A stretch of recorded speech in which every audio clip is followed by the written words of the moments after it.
नमस्कार साथियों, आप सभी का स्वागत है देवेंद्र सर ऑफिशियल में। आज हम आपके लिए लेकर आए हैं बेस्ट करंट अफेयर, वो भी सिर्फ 10 मिनट में। आज का करंट अफेयर होगा 28 नवंबर 2020 का। वीडियो शुरू करने से पहले आपको देते हैं जानकारी। Madhya Pradesh professional examination board के द्वारा जो जेल प्रहरी के पेपर कि जो एडमिट कार्ड भी यहाँ पर जारी करने की बात सामने आ गई थी, उस पेपर को अभी हाल फिलहाल में टाल दिया गया है। तो प्रोबेबिलिटी ये बनती है, मुझे ऐसा लगता है कि दिसंबर और जनवरी में इसके पेपर हो सकते हैं। अगर कोरोना की स्थिति ठीक ठाक रहती है तो बच्चे तैयार रहें, बिल्कुल भी भूलिएगा मत। इसके कुछ नोट्स आपको मेरे टेलीग्राम पेज पर मिल जाएंगे, आप चाहें तो ज्वाइन कर सकते हैं। वीडियो अच्छा लगे तो सब्सक्राइब का बटन जरूर हिट करिएगा। चलिए वीडियो की शुरुआत करते हैं। आज का हमारा पहला प्रश्न है कि कैम्ब्रिज डिक्शनरी ने किस शब्द को वर्ड ऑफ द ईयर 2020 घोषित कर दिया है। तो यहां पर इस साल 2020 में क्वारंटाइन शब्द QUARANTIN, यहां पर शब्द भी आपसे पूछे जा सकते हैं कुछ आगे पीछे करके, तो इसे भी आप ध्यान से 2-4 बार लिख लीजिएगा। क्वारंटाइन, इसे ही इस साल का word of the year Cambridge dictionary के द्वारा यहां पर चुना गया है। इसका तात्पर्य क्या होता है कि समय की सामान्य अवधि जिसमें लोगों को अपने घरों को छोड़ने या स्वतंत्र रूप से यात्रा करने की अनुमति नहीं है, ताकि वे बीमारी के संपर्क में आने से बचें या उसे फैला ना सकें। यही शब्द यहां पर कैम्ब्रिज डिक्शनरी ने क्वारंटाइन का बताया है और यही इस साल का वर्ड भी बना है। आप इसका जो फोटो है वो सामने देख सकते हैं। अगला प्रश्न देखिए, राष्ट्रीय सांख्यिकी कार्यालय NSO ने वर्ष 2020 और 21 की दूसरी तिमाही, it mean second quarter, July to सितंबर वाला, इसके लिए जीडीपी ग्रोथ रेट का अनुमान कितना बताया है। तो इस साल भारत देश का सेकेंड क्वार्टर का जीडीपी ग्रोथ रेट रही -7.5%। जस्ट पिछले साल 2019 और 20 में सेकेंड क्वार्टर में हमारी ग्रोथ रेट हुई थी 4.4%। आपको पता है इस साल कोरोना की वजह से बहुत बड़े स्तर पर लॉकडाउन लगा दिया गया था 24 मार्च से, इसीलिए फर्स्ट क्वार्टर की हमारी ग्रोथ रेट आई थी -23% और सेकंड क्वार्टर की ग्रोथ रेट आई है -7.5%। तो बहुत जल्दी यहाँ पर रिकवरी देखने को मिल रही है।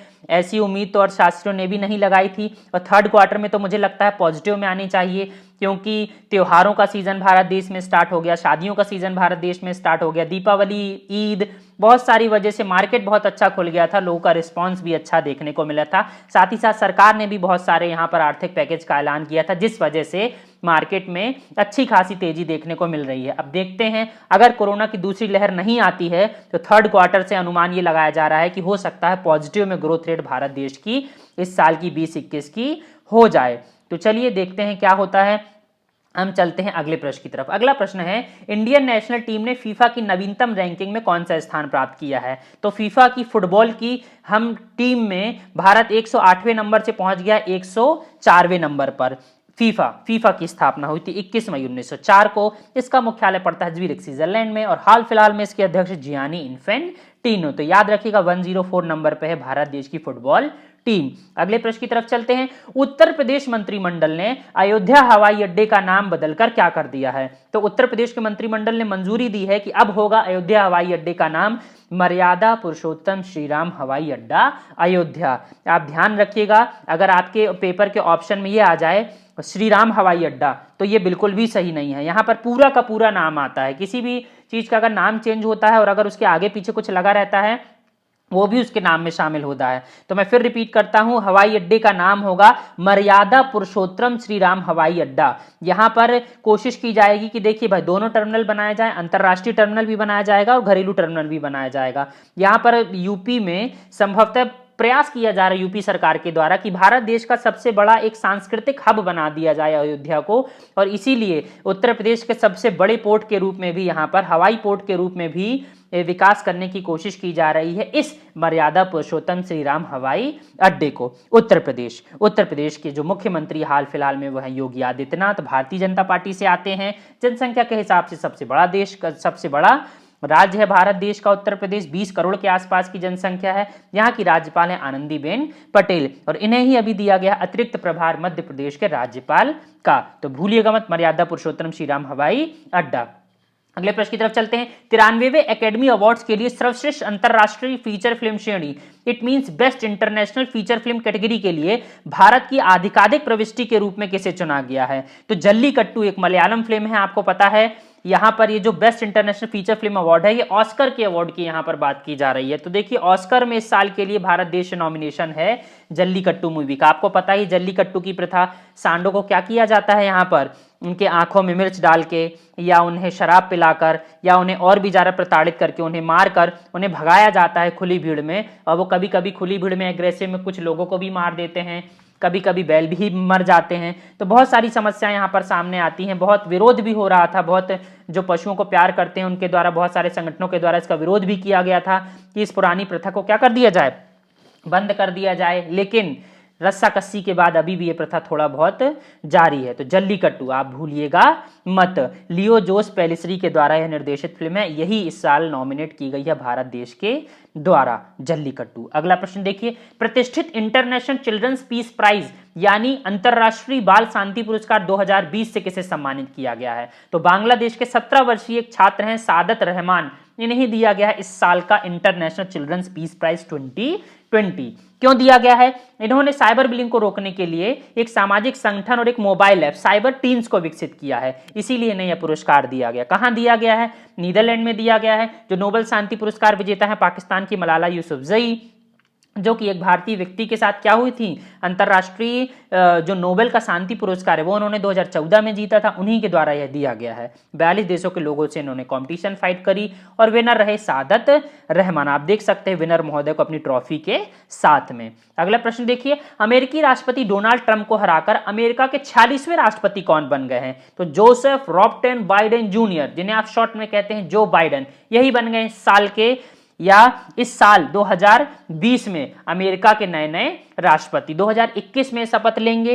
इंपॉर्टेंट आपके लिए यहां पर ये हो जाता है कि एक तो ये नंबर 46वां नंबर, आपसे ये पूछा जा सकता है कि अमेरिका के जो राष्ट्रपति जो बाइडेन वो किस नंबर के राष्ट्रपति हैं? तो 46वें नंबर के राष्ट्रपति हैं। और एक और इतिहास इनके नाम पर आ गया है कि अमेरिका के इतिहास में सबसे ज्यादा उम्र दराज राष्ट्रपति 74 साल के हैं अभी ये, और इन्होंने क्या कर दिया है, यहां पर राष्ट्रपति का चुनाव जीत लिया है। इलेक्टोरल वोट में 290 वोट मिले थे, जादुई आंकड़ा 270 का था। तो देखिए यहां पर बन चुके हैं राष्ट्रपति जो बाइडेन, बराक ओबामा के समय पर उपराष्ट्रपति रह चुके हैं। अगला प्रश्न देखिए, बहुत महत्वपूर्ण है भारतीयों के लिए कि अमेरिकी उपराष्ट्रपति बनने वाली पहली अश्वेत, जी हां, अमेरिकी उपराष्ट्रपति बनने वाली पहली अश्वेत और भारतीय मूल की अमेरिकी महिला कौन बन गई हैं? तो कमला हैरिस बन गई हैं यहां पर अश्वेत मूल की पहली भारतीय उपराष्ट्रपति। अश्वेत मूल के पहले राष्ट्रपति कौन थे?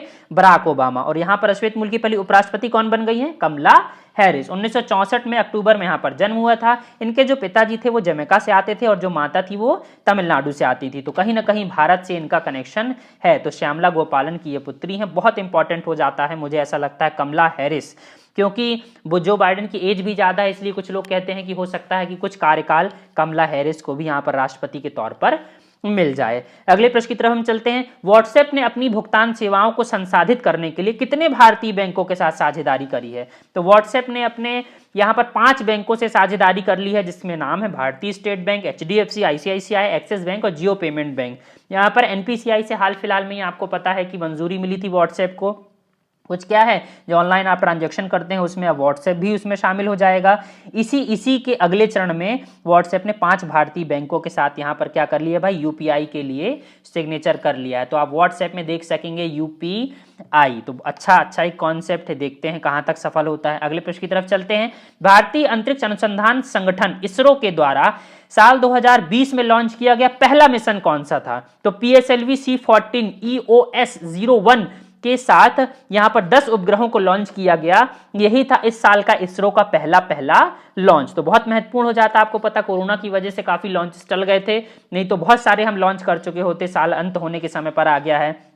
आगे बढ़ते हैं भाई। ये PSLV का क्या था, 51वां मिशन था और श्रीहरिकोटा के सतीश धवन अंतरिक्ष केंद्र से यहां पर इसका क्या है, परीक्षण किया गया था। तो बहुत महत्वपूर्ण है। मैं फिर से रिपीट करता हूं, EOS-01 इसरो का इस साल का पहला लॉन्च किसके द्वारा? PSLV C49 के द्वारा। इसरो के अध्यक्ष हैं के शिवान और इसका हेडक्वार्टर आता है बेंगलुरु कर्नाटका में, जिसे क्या कहा जाता है, IT सिटी ऑफ इंडिया भी कहा जाता है। अगला प्रश्न देखिए। हॉकी इंडिया के नए अध्यक्ष कौन निर्विरोध चुने गए हैं? तो निर्विरोध हॉकी इंडिया के नए अध्यक्ष चुने गए हैं भाई मणिपुर के ज्ञानेंद्रो निगोम। तो बहुत महत्वपूर्ण हो जाता है हॉकी इंडिया। हॉकी इंडिया की जो स्थापना है वो हुई थी 20 मई 2009 को, नई दिल्ली में इसका मुख्यालय। आप नए अध्यक्ष महोदय को यहाँ पर देख सकते हैं। अगला प्रश्न देखिए, 28 नवंबर सन 1890 को महात्मा ज्योतिबा फूले का जन्म हुआ था। तो ज्योतिबा फूले एक महान समाज सुधारक रहे, इनसे भी कई बार प्रश्न आने को मिलता है, और जिनकी पत्नी है उनसे भी कई बार प्रश्न आता है।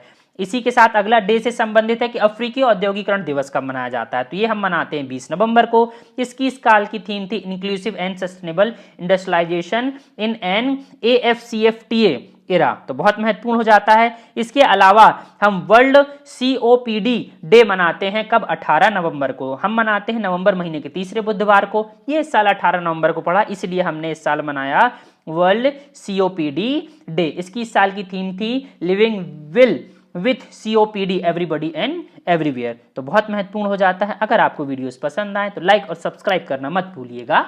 धन्यवाद।